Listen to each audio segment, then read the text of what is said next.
ഹജ്ജ് തീർത്ഥാടനത്തിനിടെ ഉണ്ടായ ദുരന്തത്തിൽ മരണസംഖ്യ 1000 കടന്നു എന്ന് AFP റിപ്പോർട്ട് ചെയ്യുന്നു. സൗദി അറേബ്യയിലെ കഠിനമായ ചൂടാണ് വില്ലൻ വേഷത്തിൽ എത്തിയത്. മരിച്ചവരിൽ പകുതിയിലധികം പേരും രജിസ്റ്റർ ചെയ്യാതെ എത്തിയ തീർത്ഥാടകരാണെന്നും AFPയുടെ റിപ്പോർട്ടിൽ പറയുന്നു. ഈജിപ്തിൽ നിന്നുള്ള 58 പേരുൾപ്പെടെയുള്ള മരണങ്ങൾ കൂടി ഇന്നലെ സ്ഥിരീകരിച്ചതോടെയാണ് മരണസംഖ്യ 1000 കടന്നത്. മരണമടഞ്ഞവരിൽ 658 പേർ ഈജിപ്തിൽ നിന്നാണെന്ന് ഒരു അറേബ്യൻ നയതന്ത്ര പ്രതിനിധിയെ ഉദ്ധരിച്ചുകൊണ്ട് AFP റിപ്പോർട്ട് ചെയ്യുന്നു. അതിൽ 630 പേർ രജിസ്റ്റർ ചെയ്യാത്തവരും ഏകദേശം 10 രാജ്യങ്ങളിൽ നിന്നായി 1081 പേരാണ് മരിച്ചത്. ഇസ്ലാം മതവിശ്വാസത്തിന്റെ ഏറെ പ്രാധാന്യമുള്ള ഒന്നാണ് ഹജ്ജ് തീർത്ഥാടനം. ഓരോ വിശ്വാസിയും ജീവിതത്തിൽ ഒരിക്കലെങ്കിലും ഇത് ചെയ്തിരിക്കണം എന്നാണ് വിശ്വാസം. ചന്ദ്രമാസ പ്രകാരമുള്ള ഇസ്ലാമിക് കലണ്ടർ അനുസരിച്ചാണ് ഹജ്ജ് തീർത്ഥാടനത്തിന്റെ സമയം തീരുമാനിക്കുന്നത്. ഇത്തവണ അത് വന്നത് സൗദി അറേബ്യയിൽ കൊടും ചൂടിൽ വെന്തുരുകുന്ന സമയത്തും. ഈ ആഴ്ച ആദ്യം മക്കയിലെ വലിയ പള്ളി പരിസരത്ത് സൗദി കാലാവസ്ഥാ നിരീക്ഷണ കേന്ദ്രം രേഖപ്പെടുത്തിയ താപനില 51.8 ഡിഗ്രി സെൽഷ്യസ് ആയിരുന്നു.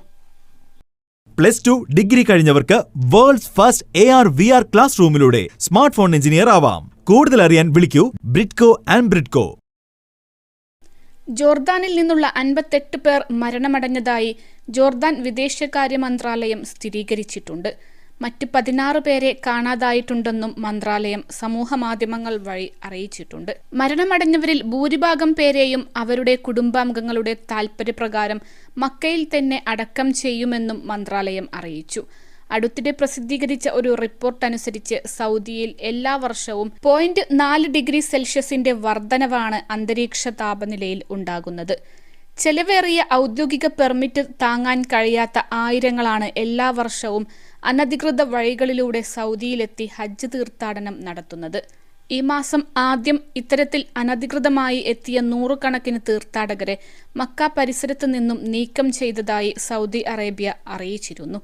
ഇത്തരത്തിൽ അനധികൃതമായി എത്തുന്നവർക്ക് എയർ കണ്ടീഷനിംഗ് ഉൾപ്പെടെയുള്ള സൗകര്യങ്ങൾ ലഭ്യമാകില്ല എന്നതിനാൽ ഇവരായിരിക്കും അധികമായി അമിത ചൂടിന് ഇരയാവുന്നത്.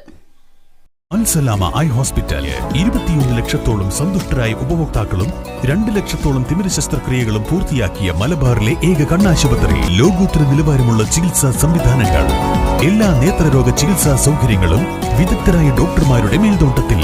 Al Salama eye hospital, hospital road, Perinthalmanna.